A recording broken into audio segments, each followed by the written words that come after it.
ప్రజలందరికీ నమస్కారాలు. ఈరోజు రాజ్యాంగం మనకి ఇచ్చిన హక్కులు చాలా ఉన్నాయి.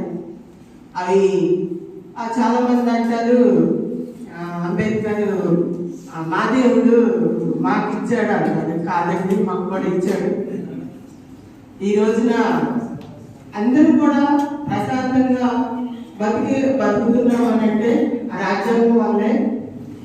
ఈ రోజున చాలా మంది రాజ్యాంగం చాలా సార్లు అంటారు మా దేవుడే, మేమే అంబేద్కర్ గారు పుట్టినరోజు అందరికీ చేసుకుంటాం, మీరు చేయరు ఇలా అంటారు. అదేంటి, మేము తప్పకుండా బదిలీ చేస్తాం.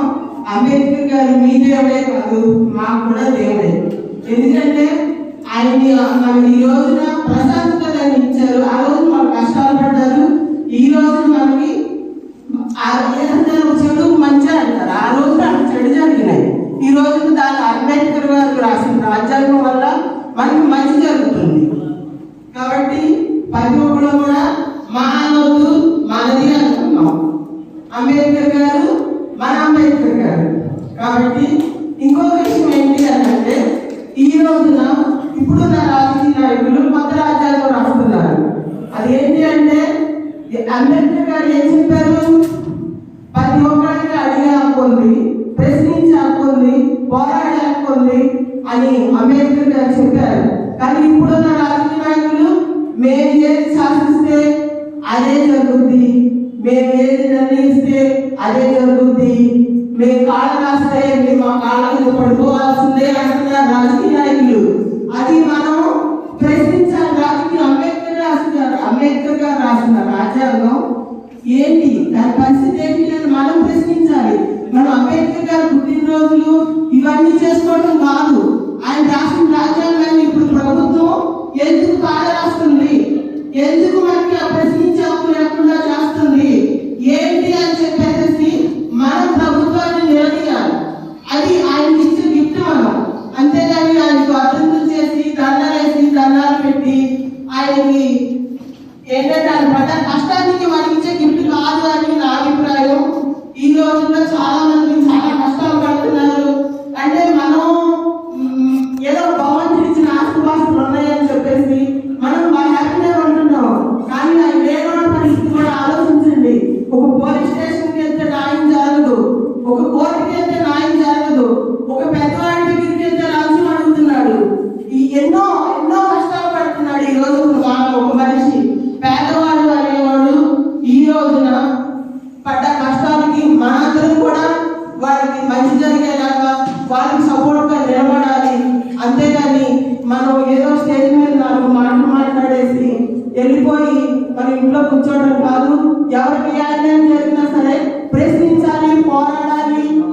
ఏంటి, ఎందుకు అనేది కూడా మనం ఆలోచన చేయాలని చెప్పేసి, అలాగే అంబేద్కర్ గారికి మనం చాలా రుణపడిపోయి ఉన్నాం. ఈ రోజున ఈ మాత్రం న్యాయం జరుగుతుందంటానికి కూడా కారణం ఆయనే. ఆయన అలాగే పూలే దంపతులు కానీ వీళ్ళందరూ కూడా మాకు దేవుడితో సమానంగా మేమంతా భావిస్తాం. అలాగే ఇందాక మాట ఉన్నారు, రాములు రామాయణంలో అర్థం కొట్టుకోలేదండి. చిన్న ప్రాబ్లం తల్లి సృష్టించింది. దానికి తమ్ముడు బాల రక్షణ తీసుకుని ఆ రాజ్యం ప్రజల్ని అన్నబిడ్డలాగా చూశారు. అందుకే రామాయణాన్ని చాలా మంది రామ అంటేనే పక్కన వైబ్రేషన్ వస్తుంది అంటారు. కాబట్టి మనందరం కూడా అంబేద్కర్ గారు రాసిన రాజ్యాంగాన్ని మనం నిలబెట్టుకుందాం.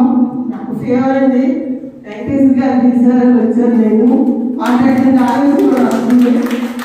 ఇంకా వెంకటేశ్వర గారి గురించి రెండు మొక్కలు చెప్తారు. వెంకటేశ్వర గారు అసలు చాలా మంచి మనిషి అండి.